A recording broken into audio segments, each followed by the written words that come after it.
그리스도, 칭의의 유일한 길, 그리스도라는 말씀으로 하나님 말씀 증거하도록 하겠습니다. 우리는 이 유일한 길이다라고 말할 때, 이게 우리가 신앙 고백을 할 때 우리는 개혁주의 교회로서 웨스트민스터 신앙 고백서에 입각한 칭의 교리를 받습니다. 제가 이거를 선언하는 이유는 이게 굉장히 중요해서 그래요. 왜냐하면 칭의 교리라는 것은 근본적으로 알아야 되는 것은, 칭의 교리는 뭐 루터나 종교개혁자들에 의한 발명품이 아닙니다. 칭의 교리라는 것 자체는 원래 있는 거예요. 하나님이 우리를 택하시고 우리를 의롭다 칭하신 그 모든 역사는 하나님의 계획과 하나님의 역사 가운데 하나님의 섭리 안에 원래 존재하던 겁니다. 그거를 사람들이 죄로 인해서 무지해지고 미련해지고 악해지다 보니까 그것을 알지를 못하는 거예요. 그것을 깨닫지를 못하는 거예요.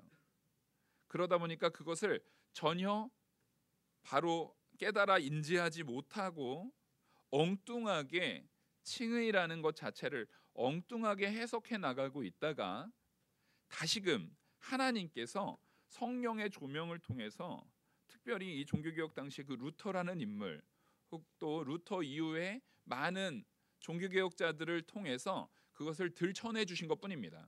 사실은 그러니까 이거는 원래 있는 하나님의 원리를 발견한 거예요.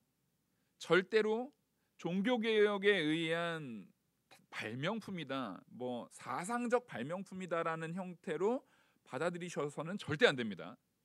이걸 왜 그렇게 얘기를 하냐면, 특별히 이 칭의 교리에 대한 부분이 전에도 말씀드렸듯이 로만 카톨릭과 개신교로 구별되어지는 가장 중요한 요소이기 때문에 그래요. 로만 카톨릭에서는 이 부분을 어떻게 해석했다고 했죠? 이 부분 자체를, 이 칭의를 고해나 뭐 미사나 여러 가지 그들이 하고 있는 여러 가지 방편들이 있어요. 행위적 방편들입니다. 뭐 고행을 한다거나 하는 그런 행위적 방편들이 그들에게 존재했어요. 그것들을 통해서 이들은 하나님의 의를, 그 칭의를 받는다라고 생각하는 그런 잘못된 사고방식. 그러니까 칭의 자체에 믿음이 들어가지만 그 믿음 안에서 누구의 행위가 필요한 거예요? 자기 행위가 필요하다라는 잘못된 방식, 잘못된 이해를 가지고 있었다라는 것입니다.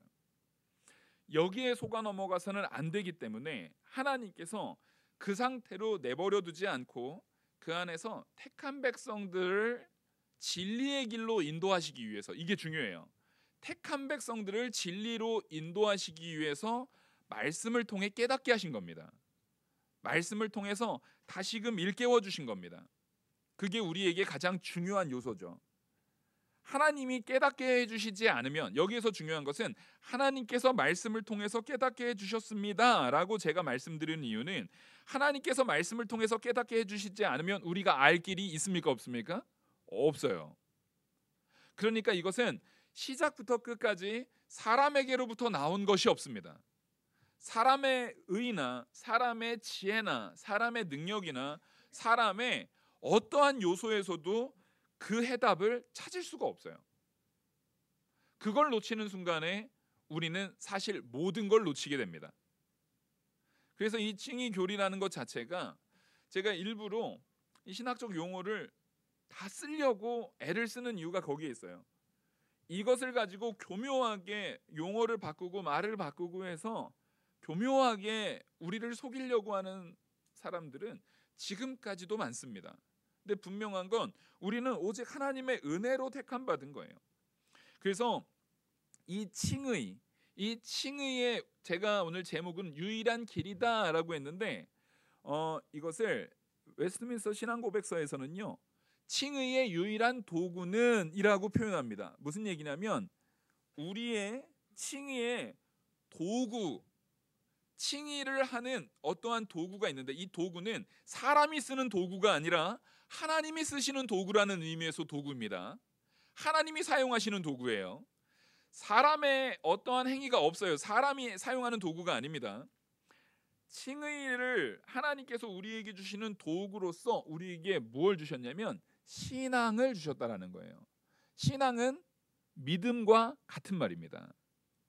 근데 이 신앙이다라고 표현한 이유는 믿음이라는 것을 좀 더 풍요롭게, 어떤 의미에서 더 풍요롭게 하냐면 그 예수 그리스도와 그리스도의 의를 믿는 것에서 끝나는 것이 아니라 믿고 그것을 내 안에 수용해서 완전히 받아들여 가지고 그것을 온전히 예수 그리스도를 믿는 믿음만 온전히 의지하는 자리까지를 신앙이라고 합니다.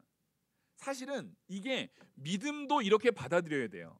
근데 우리가 이 표현 가운데 믿음이다라고 할 때 믿었다라는 것을 단편적으로 끝내버리기 때문에 신앙이라는 표현은 이것을 믿고 의지하고 순종하는 부분까지를 더욱더 강조하다 보니까 신앙이라는 표현으로 쓰는 거예요. 사실은 우리가 여러분 내가 믿습니다 라고 말할 때 내가 믿습니다 라고 말하는 것은 내가 신앙합니다, 그러니까 믿고 의지하고 순종한다라는 의미를 반드시 포함해야 됩니까? 안 해야 됩니까? 포함해야 됩니다. 여러분, 여러분들이 내가 믿었어, 아니 나 그냥 예수님이 믿어져, 이거는 믿음에 대한 일부분만 표현하신 거예요. 믿음에 대한 온전한 표현은 예수님께서 나로 하여금 예수 그리스도가 우리의 구주고 오직 예수님을 통해서만 우리가 구원에 이른다라는 것을 믿어지게 하실 뿐만 아니라 우리가 인격적으로 오직 그 믿어진 바를, 오직 예수 그리스도를 의지하고 믿어진 예수 그리스도를 의지하는 요소 안에서 실천적으로 순종하는 자리까지 나가는 거, 이게 믿음인 거예요. 그래서 행함이 없는 믿음은 어떤 믿음인 거예요? 죽은 믿음인 거예요. 방금 제가 믿음을 얘기할 때 믿음이라는 요소에 의지와 실천이 들어갑니까? 안 들어갑니까? 들어갑니다. 그러니까 야고보, 예수님의 동생 야고보가 행함이 없는 믿음은 죽은 믿음이다 라고 말한 거나 사도 바울이 오직 믿음으로 산다라고 말한 것이 사실은 다른 말이에요? 같은 말이에요? 같은 말이에요. 믿고 의지하고 순종하는 것이 참된 살아있는 믿음이다 라고 말하는 거예요. 그래서 사실은 두 개는 완전히 같은 말입니다. 그러니까 이 두 가지를 분리시켜서 봐라, 사도 바울과 야고보가 다른 말을 하고 있다라고 말하는 사람은 이단이라고 보시면 돼요. 그럼 고민할 게 없어요. 그 사람은 반드시 이단입니다. 절대 그것을 고민하지 마십시오. 두 가지는 같은 말입니다. 그래서 우리에게 있어서 하나님이 나를 칭의는 사람이 하는 게 아니죠. 하나님이 의롭다 칭해 주신 거잖아요.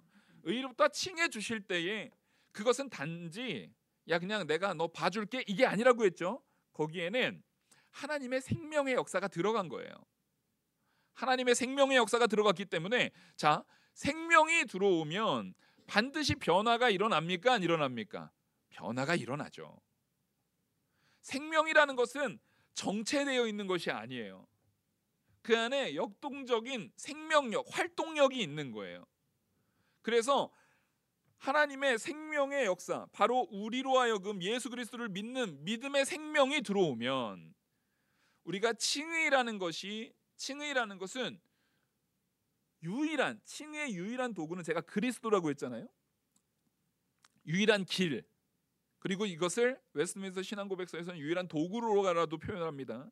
근데 거기서 그리스도다라고 말하는 것은 제목을 늘려니까 그리스도만 적었지만 믿는 믿음인데 누굴 믿는 믿음이어야 되는 거예요? 그리스도를 믿는 믿음이어야 되는 거예요. 예수 그리스도를 믿는 믿음이어야 그게 칭의의 유일한 도구고 유일한 길이고 오직 그거 외에는 다른 길, 다른 도구가 없어요.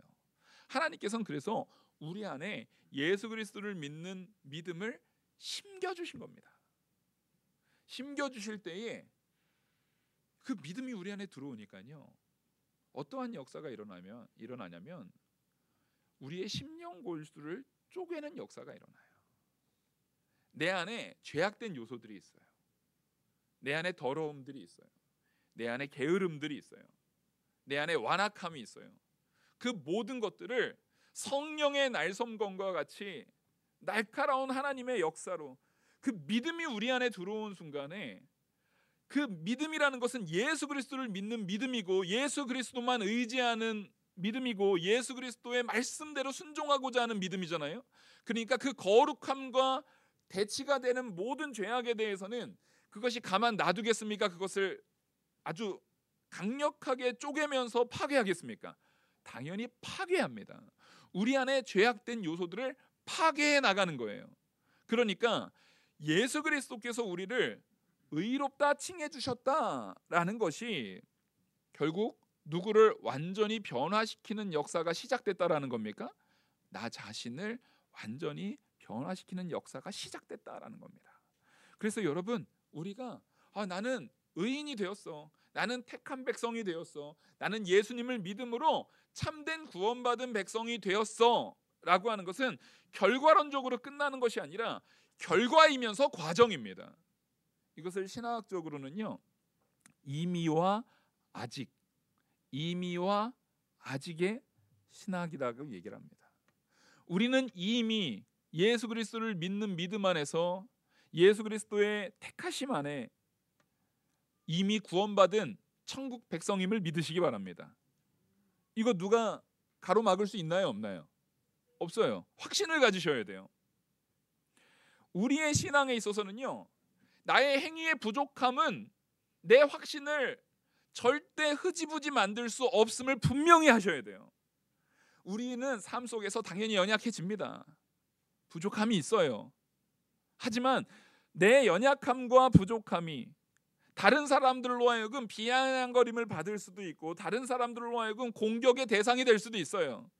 하지만 그 연약함도, 그 연약함에 근거한 어떠한 공격이라 할지라도 우리가 이미 예수 그리스도의 은혜 안에 택함 받았다라는 것을 뺏어갈 수 없다라는 거예요. 막을 수 없어요. 어떤 것도 그거를 절대로 나를 예수 그리스도에게로부터 끊어낼 수 없습니다. 이 확신을 가지시고 내가 좀 부족할 때는 우리는 이렇게 기도하는 거예요. 아버지, 제가 오늘도 부족한 삶, 연약한 삶, 나약한 삶 속에 빠져 있었지만 아버지께서 나를 양자 삼으셨기에, 하나님께서 나를 택해서 하나님의 자녀 삼으셨기에 내가 이렇게 하나님 앞에 힘 주시기를 구합니다. 하나님 앞에 내가 이렇게 간절히 다시금 매달립니다. 내게 능력을 더하여 주시옵소서. 그렇게 구하는 것뿐이에요. 그리고 그 구할 때에 우리의 마음가짐은 어떠한 마음가짐이 있어야 되냐면 이미 이루어졌다라는 믿음을 가지시고 구하시기 바랍니다. 어떤 것도 그거 막지 못해요. 그래서요, 성도는요, 기본적으로 확신에 차 있어야 돼요. 일을 하다 보면은요, 많은 어려움들이 있어요. 성경은 이렇게 말합니다. 파수꾼의 경성함이, 아무리 내가 파수꾼이 아주 철두철미하게 모든 계획과 모든 능력을 가지고 능력이 좋은 파수꾼이어서 철저하게 다 준비해가지고 딱딱딱딱 맞춰서 모든 것들을 다 한다 할지라도 누가 돕지 않으면 소용이 없어요?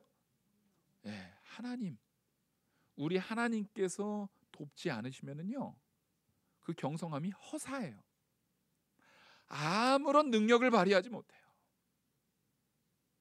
그러니까 우리는요, 내가 조금 연약하다 할지라도 하나님께서 내게 주시는 이 모든 상황들로 하여금 결국에는 나를 합력해서 가장 선한 길로 이끄시는 과정이라고 믿으시기 바랍니다. 그러니까 우리가 좌절하면 됩니까? 안 됩니까? 좌절해서는 안 돼요. 어떤 경우에서도 좌절해서는 안 돼요. 2023년도에 조금 연약하고 부족했던 요소가 있다면 떨쳐버리십시오. 그게 뭐가 문제입니까? 하나님께서는 여전히 지금도 새롭게 우리를 더욱더 새롭게 하시고 더욱더 능력 있게 하시고 더욱더 생명의 역사로 주장하시는 그 아버지 하나님인 줄 믿으시기 바랍니다. 여러분들은 분명히 달라졌어요. 목사님, 저는 예전이나 지금이나 별로 달라진 것도 없고 더 별 볼 일 없는 것 같은데요. 아니에요. 그것은 아직 내가 나의 연약함이 뭘 따라가지 못한 거예요? 우리 주님을 따라가지 못한 것뿐이에요.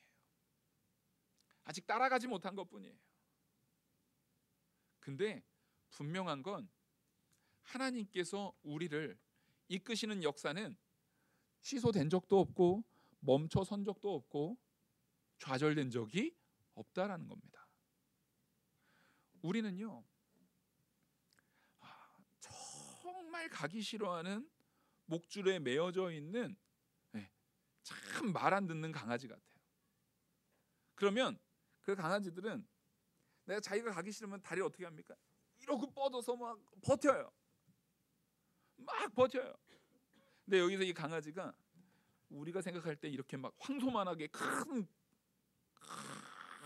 강아지를 얘기하는 게 아니에요. 조그만 강아지예요. 우리는 다 연약한 강아지 같아요. 그 주인한테 막 버티려고 해요. 막 버티려고 하는 것 같지만 우리에게는 은혜의 끈이 있어요. 우리는 그거를 목줄이라고 싫어하고 괴로워하고 그것 때문에 내가 괴롭고 그것 때문에 내가 고통스럽다라고 생각합니다. 그렇죠? 그게 나를 괴롭게 한다라고 우리는 생각해요. 하지만 그것 때문에 우리는 버려진 존재가 되지 않는 거예요. 가끔 가다가 요즘에 서울에서도 봐요. 목줄은 있는데 끈이 없는 혼자 돌아다니는 좀 지저분해져 있는 강아지들을 가끔 여기 산책하다 보면 봅니다. 그럼 너무 불쌍해요. 그 강아지에게 드디어 그 주인이 붙잡고 있던 끈이 이제는 더 이상 자기를 잡아 끌던 끈이 없으니까 그 강아지는 자유로워진 거예요. 비참해진 거예요. 비참해졌어요 지금.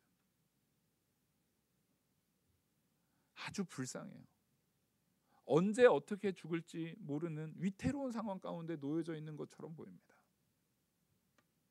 여러분, 우리는요 하다못해 그 강아지도 그 미물도 주인의 놀라운 보호와 사랑이 있을 때는 윤택한 삶을 살다가도 자기가 이렇게 메어져 있는 것처럼 보여졌지만 그것이 탁 풀어졌을 때 그건 자유라고 생각했는데 그게 자유가 아닌 것처럼. 근데 하나님은 우리를 사람 주인이 강아지 다루듯이 대하지 않잖아요. 하나님께서는 우리를 자녀 삼으셨습니다. 물리적인 목줄이 아니라 영적인 하나님의 보호하심으로 우리를 붙들고 있어요. 그래서 그 보호하심 가운데 우리를 얼마나 사랑하시고 이끄시는지 절대로 어느 누구도 그것을 끊어낼 수 없게, 강도가 그 줄을 딱 끊고 데려갈 수도 없어요. 하나님의 보호하심 가운데 우리는 철저하게 보호받고 있는 겁니다. 그래서 우리는 이미 구원받은 자예요. 근데 아직이 있잖아요. 아직이 남아있는 것은 왜 그러냐면 여전히 남아있는 우리 죄의 부패성 때문에 그렇습니다. 그 죄의 부패성이 우리를 자꾸 주장해요. 하지만 우리가 잘 알아야 되는 것은 뭐냐면 하나님께서 우리를 붙들고 계시잖아요. 그 목줄을 생각해 보죠. 목줄의 길이가 한 2m라고 생각해 보세요. 그러면 분명히 내가 내 스스로 능동적으로 자라나는 길로 가지 않았다 할지라도 하나님께서 우리를 자라나는 방향으로 이끄실 때에 우리는 끌려가는 것 같지만, 정말 끌려서 어쩔 수 없이 간 것 같지만 결국 그 2m라는 길이를 근거로, 이 2m라는 길이를 기준으로 점점 누구의 이끄심 가운데 가까워지고 있는 겁니까? 하나님의 이끄심 가운데 가까워지고 있는 거예요. 아직은 2m라는 길이는요, 아직은 내가 하나님이 나를 이끄시는 놀라운 은혜에 온전히 다 깨닫지 못했을 때의 모습이죠. 근데 그 안에서 우리가 결국 주인이 나를 끌고 간 것 같은데 그것 때문에 내가 더 윤택함을 누리는구나, 그것 때문에 내가 더 은혜를 누리는구나라는 것을 어느 순간 깨닫는 시간이 옵니다. 그러면서 우리가 점점 자라나면 자라날수록 누구와 보조를 맞추게 돼요? 하나님, 우리의 주인이요 우리의 아버지 되시는 하나님과 점점 보조를 맞추게 돼요. 처음에는 조금 부족하게 가요. 또 경우에 따라서는 우리가 막 혼자 들떠가지고 주인과 동행해야 될 것보다 더 빨리 막 나가는 경우도 있어요. 근데 결국 충성스러운 아주 하나님 보시기에 귀한 종은 점점점 주인과 보조를 맞추는 하나님과 동행하는 길로 가는 그 자리까지 자라나게 될 것입니다. 하나님께서 우리에게 이 칭의의 은혜를 주셨다라고 말하는 것은 바로 그걸 깨닫게 하신 거예요. 자꾸만 우리는 다른 도구적인 거, 다른 요소, 다른 어떠한 힘에 의해서 그것들을 내가 만들어낼 수 있다라고 생각했어요. 내가 버티면 그게 나한테 더 행복이다라고 착각하고 있었어요.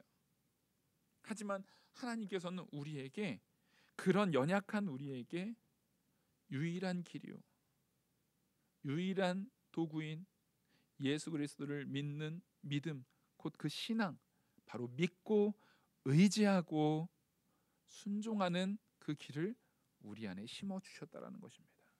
여러분들에게는 그게 다 있어요. 그래서 우리는 언제든지 정체되어 있지 않습니다. 내가 그냥 가만히 있는 것 같아도요 정체되어 있지 않아요. 하나님께서는 그것을 반드시 발현시키시고 그것이 피어나서 결국 하나님이 이끄시는 가장 합당한 길로 우리를 이끄실 줄 믿으시기 바랍니다. 근데 우리가 거기에 늦게 반응하면 더 괴로움이 길어지는 것뿐이에요. 하나님께서는 그 자리에 있는 그 자리에 머물러 있는 우리를 안타까워하시고 경우에 따라서는 기다려주세요. 무작정 땡기시기만 하는 게 아니에요. 기다려도 주셨다가 위로도 해주셨다가 경우에 따라서는 호통도 하십니다. 그 과정 가운데 있어요. 혹 내가 지금 하나님의 호통의 자리에 놓여져 있다면 두려워하지 마십시오. 그 호통은 나를 죽이기 위한 것이 아니라 오히려 나로 하여금 어느 길로 가야 되는지 그 방향을 온전히 제시하기 위한 하나님의 사랑의 호통인 줄 깨달으시기 바랍니다. 경우에 따라서는 우리를 위로하실 때가 있어요. 그것을 또 착각해서 이 자리가 좋구나, 여기에 그냥 있어도 하나님이 나한테 사랑으로 위로해 주시는구나 라고 착각하셔서도 안 돼요. 이 위로는 보다 더 하나님의 사랑을 깨달으라고, 하나님의 은혜를 깨달으라고 그 길로 나를 인도하시는 것이구나. 또한 경우에 따라서는 하나님께서 우리를 번쩍 안아서 이끄시는 때도 있어요. 갑자기 놀라운 은혜의 역사가 우리한테 막 부어지는 때가 있어요. 그때도 우리는 교만할 것이 아니라 하나님이 내가 너무 뒤처져 있기에 나에게 이 놀라운 은혜를 불가항력적으로 부어주시는구나. 그러면 그때는 우리가 뭐 해야 될 때입니까? 스스로 겸비할 때입니다. 스스로 겸손해져야 할 때입니다. 그런 시시때때로 우리는 결국 하나님이 나를 이끄시는 그 과정 속에서, 그 많은 시간, 많은 인생의 여정 속에서 점점점 하나님과 가까워지는 과정 가운데 있는 것입니다. 근데 그 모든 여정은요 하나님이 주관하신다라는 거예요. 그래서 우리 1번에 그 주보 1번을 보시면 칭의의 유일한 길은 그리스도와 그의 의를 받아들이고 의지하는 믿음이다 라고 제가 적어놨습니다. 오늘 본문의 말씀이 그래요. 영접하는 자 곧 그 이름을 믿는 자들에게는 하나님의 자녀가 되는 권세를 주셨으니, 이미 우리는 믿음도, 하나님을 영접하는 그 믿음, 믿고 의지하고 순종하는 그 믿음을 이미 누가 주셨다라는 것을 배웠습니까? 하나님이 주셨어요. 하나님이 주셨는데 그 믿음을 주실 뿐만 아니라 그 믿는 자, 그 믿음을 받아서 하나님과 동행하는 자에게 하나님이 자녀가 되는 권세를 줬어요. 자녀가 됐다라는 것은 굉장히 다른 문제입니다. 자, 우리가 양자가 돼요. 누군가를 입양합니다. 그러면 이 입양된 자녀는 더 이상은 그 전에 부모가 누구였든 상관없어요. 법적 보호를 이제는 누구에게로부터 받습니까? 예, 이제를 나를 입양한 부모로부터 법적 보호를 받습니다. 하나님께서 우리를 양자 삼으셨다, 하나님의 자녀가 되는 권세를 줬다라는 것은 나의 법적 보호의 주체자가 이제는 하나님이 됐다라는 거예요. 하나님의 권세가 곧 나의 권세가 됩니다. 나의 아버지의 권세가 곧 나의 권세가 됩니다. 그러니까 내 아버지가 왕이면 내가 이제 왕의 자녀인 왕자가 된 거예요. 그 권세, 하나님이 누리는 권세가 이제는 우리에게 주어진 거예요. 그래서 그 권세를 받은 우리에게 하나님께서는 13절, 그 요한복음 1장 13절에 이렇게 말합니다. 이는 혈통으로나 육정으로나 사람의 뜻으로 나지 아니하고, 자 보십시오. 사람의 행위가 내가 하나님의 자녀 되는 데에 들어간 요소가 있다고 합니까? 없다고 합니까? 하나도 없다라고 말하는 거예요. 하나도 거기에 영향을 가하지 못합니다. 오직 하나님께로부터 난 자들이니라. 예, 하나님께로부터 이제는 우리가 새롭게 태어난 자들이 되는 거예요. 그래서 우리는 그걸 뭐라고 합니까? 거듭남이다 라고 말합니다. 믿음으로 거듭난 자가 된 거예요. 하나님이 우리를 의롭다 칭한다라는 것은 믿음으로 거듭난 자들을 의롭다 칭해 주시는 겁니다. 그래서 우리의 칭의라는 것은요, 전적으로 하나님께로부터 이루어지는 역사이기 때문에 누구도 막지 못한다라는 것을 다시금 확고히 세워야 됩니다.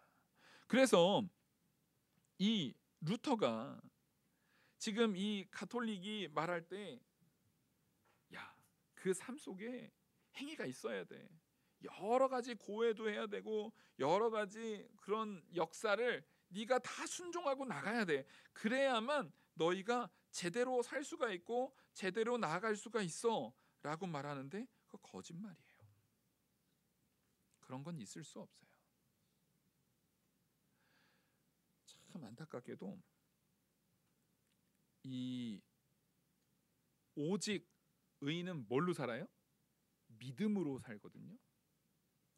오직 의인은 믿음으로 살아요. 근데 그 믿음에 그 로만 카톨릭이 사용하는 그 성경의 역본을 벌게이트 역이라고 합니다. 벌게이트 역이라고 해요. 그 라틴어로 번역한 책이에요. 지금 최근 이제 한 100년이나 됐나? 100년이 조금 넘었나 그랬던 것 같아요. 그 전까지만 해도 그 벌게이트 역만 썼습니다. 천주교는 라틴어로만 썼어요. 그러니까 라틴어로 된 성경 외에는 자국어로 번역을 하지 못하게 했어요.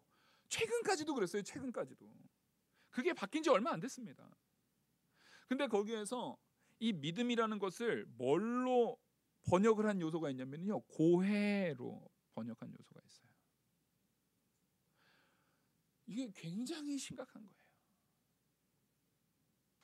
네가 행위 가운데 그 고난의 행위를 네가 행위로 살아내야 돼. 너 믿음 가운데 네가 행위도 요것도 해야 되고 요것도 해야 되고 요것도 해야 돼. 그래야 네가 구원받아 라고 아예 성경 자체를 악하게 잘못 해석시켜서 그런 것들이 진리인 양 속였던 요소들이 번역에서부터 들어가 있어요. 그래서 종교개혁이 처음 시작될 때에 뭐 얀후스라든가 위클리프라든가 이런 사람들이 있습니다. 뭐 왈도라는 사람도 있었어요. 그 사람들이 뭐 했던 사람이냐면 성경 번역했던 사람이에요.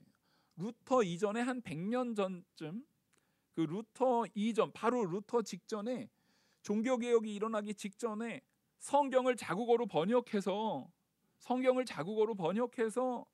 이것을 나눠주려고 했던 사람이에요. 왈도란 사람은 스위스에 살던 사람이었고요. 위클리프는 영국에 살던 사람이었고, 야누스는 지금 이제 체코, 뭐 요즘은 체코하고 슬로바키아가 나눠졌나요? 하여튼 그 체코 사람이었어요. 자국어로 번역해서 우리가 성경을 바로 알아야 참된 구원에 이를 수 있다라는 것을 했던 그 사람들을 다 일률적으로 어떻게 했냐면요, 다 죽였어요. 야누스 같은 경우는 화형을 시켰습니다. 성경 번역을 한 사람들은 화형을 시켰어요. 위클리프 같은 경우는 워낙에 영국에서 존경받고 각광받는 사람이었기 때문에 정치적으로 그 사람을 죽였다가는 큰 문제가 정치적으로 생길 수 있으니까 그 사람 죽을 때까지 기다렸다가 몰래 그 무덤을 파가지고요, 뼈를 빻았어요. 그것도 되게 미신적이에요. 왜 빻았겠어요? 천주교에서? 로만 가톨릭이 이거 왜 빻았을까요? 빻아서 얘는 부활 못한다. 아니, 그 뼈 빻는다고 그 부활 못합니까? 그러니까 그게 얼마나 이 사람들이 가지고 있었던, 당시에 가지고 있었던 사고방식 자체가 미신적이었는지를 보여주는 거예요. 화형시킨 이유도 뭐겠어요? 불에 타서 죽으면 형체가 없어졌으니까 부활 못한다는 거예요. 그게 말이 됩니까? 어떻게 죽더라도 하나님의 놀라운 은혜, 놀라운 역사 가운데 우리의 부활, 우리의 참된 생명, 참된 생명의 가치를 막을 수 있는 존재가 있습니까? 없습니까? 없어요. 절대 있을 수 없어요. 그래서 루터는 분명히 말하는 거예요. 오직 의인은 믿음으로 말미암아 산다는 거예요. 믿음 외에는 다른 길이 없어요. 그래서 제가 오늘 본문도 요한복음을 든 것은 뭐냐면, 이게 루터의 발명품이 아니라는 거예요. 요한복음은 예수님의 가르침이에요. 예수님의 가르침에서부터 뭐가 나온 겁니까? 오직 믿음으로 의롭게 되는 거예요. 오직 믿음으로 의인이 되는 거예요. 오직 믿음으로 예수 그리스도를 믿는 믿음 안에서만 참된 생명을 얻게 되는 거예요. 그래서 로마서 3장 28절 한번 말씀 띄워주시고요, 같이 한번 읽겠습니다. 로마서 3장 28절입니다. 같이 읽겠습니다. 시작. 그러므로 사람이 의롭다 하심을 얻는 것은 율법의 행위에 있지 않고 믿음으로 되는 줄 우리가 인정하노라. 아멘. 여러분, 제가 이거 우리 여러 번 같이 읽었어요. 근데 이 본문의 이 내용이 나타날 때마다 읽는 이유는 뭐겠어요? 아예 마음에 새기시라고요. 마음에 새기셔야 돼요. 이거는 절대 타협의 여지가 없어요. 또 우리 2번 보시겠습니다. 2번, 주보 2번 같이 한번 읽을까요? 시작. 이 믿음은 칭의 받은 개인 안에 단독으로 존재하는 것이 아니라 항상 다른 구원의 은혜들을 공동체 안에서 역사하고 화평을 누리게 한다. 아멘. 여러분, 이 칭의를 받은 개인이, 칭의를 받은 것은 이미 그 사람이 믿음으로 어떻게 된다고 했죠? 하나님을 의지할 뿐만 아니라, 믿음으로 받은 그 은혜가 하나님을 의지할 뿐만 아니라 그 말씀대로 순종하는 삶이에요. 하나님을 의지하고 순종하는 삶은 당연히 누구를 사랑하고 누구를 따를 수밖에 없죠. 하나님을 사랑하고 하나님 말씀을 따를 수밖에 없어요. 그때 예수님께서 그 율법의 가장 요긴한, 가장 중요한 가치가 뭡니까? 라고 물어봤을 때 뭐라고 했어요? 하나님을 사랑하고 내 이웃을 사랑하라는 거예요. 그러니까 정말로 우리가 믿음 안에서 칭의를 받은 사람이라고 한다면 자기 혼자만 나만 믿고 나만 구원받아 이렇게 될 수가 없어요. 이건 불가능한 거예요. 그래서 하나님을 진짜 믿어서 칭의의 길을, 하나님의 칭의를 온전히 누리는 사람이라면 마땅히 하나님을 사랑할 뿐만 아니라 또 나아가서 구원을 받은 모든 형제들, 이웃을 사랑할 수밖에 없어요. 이웃은 당연히 가족은 너무 사랑해야 되는 존재고요. 성도는 이루 말할 수 없죠. 근데 이 이웃이라고 말할 때에 우리는 누구까지도 나가는 겁니까? 원수까지도 나가는 거예요. 원수까지도 나가서 사랑하는 존재가 되는 거예요. 이 사랑이라는 것은 내 감정적인 의미에서 나오는 사랑이 아니라 하나님의 명령에 순종되어지는 사랑으로서 원수까지 사랑이 가능한 거예요. 그러니까 우리는 로마서 5장 1절 우리가 같이 한번 읽어보겠습니다. 같이 읽겠습니다. 시작. 그러므로 우리가 믿음으로 의롭다 하심을 받았으니 우리 주 예수 그리스도로 말미암아 하나님과 화평을 누리자. 아멘. 우리는요, 예수 그리스도로 의롭다, 칭의를 받은 사람이면은요, 마땅히 예수 그리스도로 말미암아, 여기 예수 그리스도 빠지면은 화평이 누려져요, 안 누려져요? 안 누려져요. 예수 그리스도께서 우리와 연합되어서 우리 안에 역사해야만 하나님도 사랑하게 되고 이웃도 사랑하게 되는 거예요. 여기서 예수님이 딱 빠지면 하나님도 사랑 못하고 이웃도 사랑 못해요.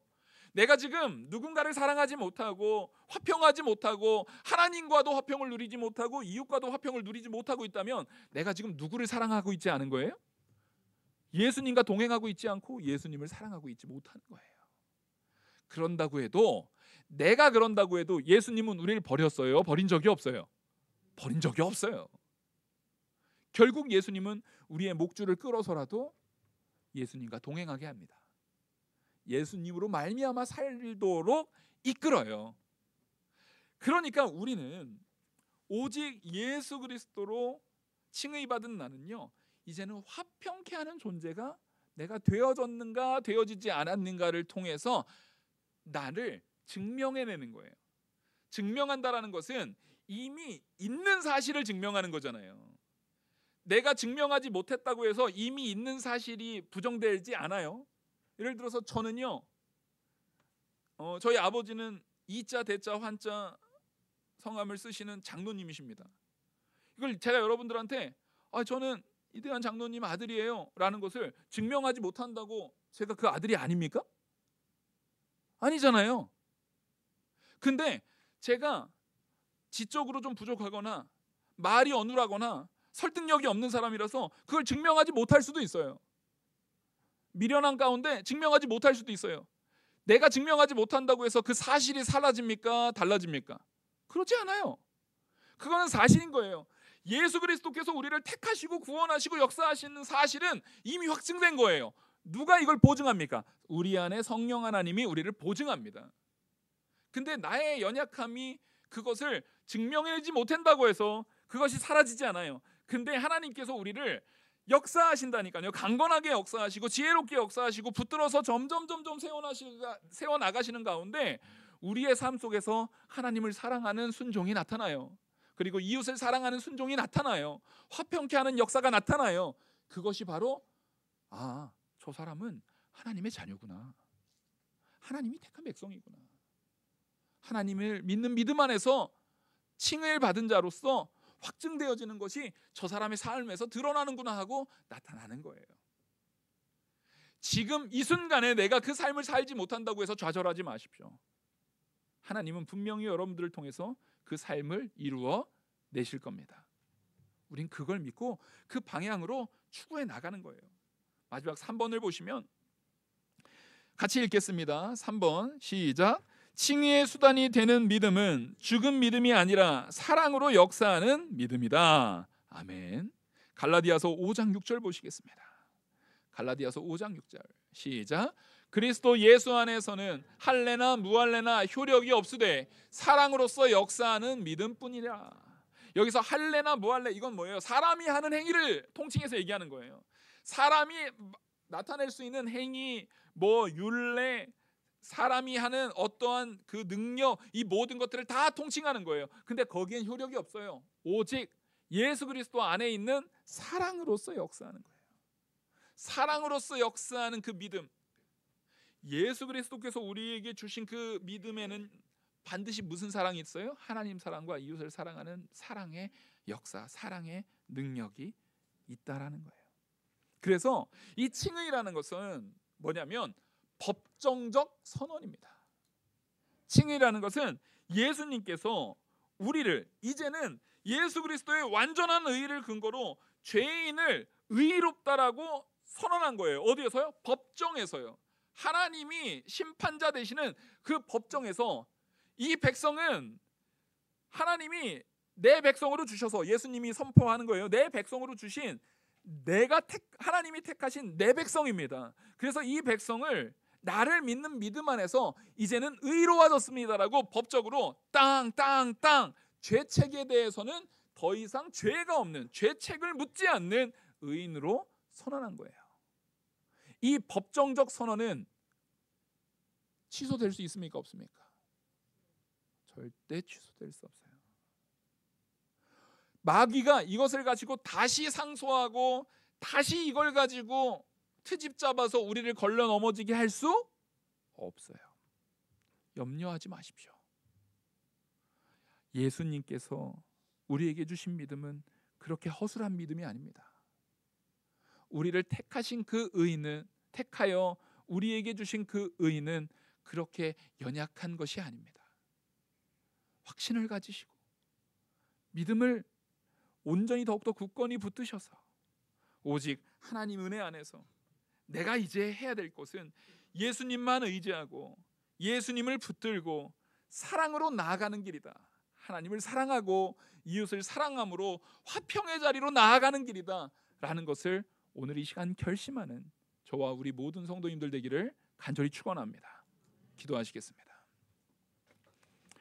은혜와 사랑이 무한하신 하나님 아버지, 오늘 이 말씀이 우리 안에 믿어지게 하시고 역사하게 하셔서 온전한 참된 생명의 변화로 일어나게 주장하여 주시옵소서. 이 모든 말씀 살아계시는 우리 주 예수 그리스도의 이름으로 기도 올리옵나이다. 아멘. 찬송가 400